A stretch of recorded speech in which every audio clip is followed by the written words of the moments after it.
রাধে রাধে বন্ধুরা, জয় গৌর জয় নিতাই। আজ তোমাদের বলবো রামকৃষ্ণদেবের যে কাহিনী শোনাচ্ছি সেটা তোমাদের বলবো অন্নপ্রাশন। অন্নপ্রাশন, হ্যাঁ, যে কাহিনীটি বলবো সেটি হচ্ছে অন্নপ্রাশন। ক্ষুদিরাম ও চন্দ্রমণি দুজনেই তো জানতেন যে ভগবান তাদের ছেলে হয়ে আসছেন, তাহলে কি হবে? ছেলে দেখে সব ভুল। তখন সব মা বাপের যেমন হয় আর কি, তাদেরও তেমনই একমাত্র চিন্তা, ছেলেকে কিভাবে রক্ষা করা যায়, কি খাওয়ানো যায়, কিভাবে মানুষ করা যায়। তা না হলে ছেলেকে সবসময় ভগবান বলে ভাবলে এসব কি আর করা যায়? সত্যি তো, এসব তো আর করা যায় না। হ্যাঁ, সন্তানকে যদি সবসময় ভগবান ভাবি তাহলে কি আর হবে? হবে না। ছেলের জন্য দুধ চাই, দরিদ্র সংসার, দুধ জোগাড় হবে কি করে? তা ব্যবস্থা আপনা হতেই হলো। ক্ষুদিরামের ছেলে হয়েছে খবর পেয়ে তার ভাগ্নে একটা দুধেলা গাই পাঠিয়ে দিল।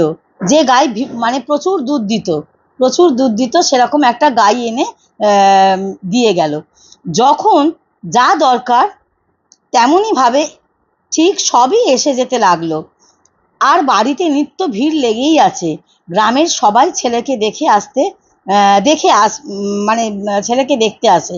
একবার দুবার নয়, বারে বারে আসে, নিত্য আসে। কি অপূর্ব সুন্দর ছেলে, কি তার টান, যেন টেনে নিয়ে আসে সবাইকে। ছেলে একটু বড় হলো, অন্নপ্রাশন করাতে হবে।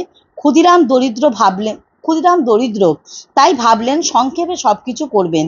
গ্রামের লোকেরা তা হতে দিল না। গ্রামের জমিদার রাহাবাবু সাহায্য করলেন। খুব ঘটা করে অন্নপ্রাশন হলো। গ্রামের সবাই সেদিন পেট ভরে রঘুবীরের কাছে প্রসাদ পেল। কত গরিব দুঃখী খেলো। ছেলের নাম রাখা হলো গদাধর, ডাক নাম গদাই। গয়ার গদাধরই এসেছেন, তো তাই গদাধর নাম। হ্যাঁ, আর প্রত্যেকটা কাহিনীর পরে তোমাদের একটা ছোট্ট এই ছন্দে ভরা একটা কথা শোনাই, সেইটা তোমাদের পড়ে শোনাবো। অন্নপ্রাশনের দিন কামার পুকুরে গ্রামের সবাই এলো, খেলো পেট পুরে। নাম হলো গদাধর, ছোট ছেলে তাই, আদর করিয়া সবে ডাকিতে গদাই। কত সুন্দর কথা, তাই না বন্ধুরা?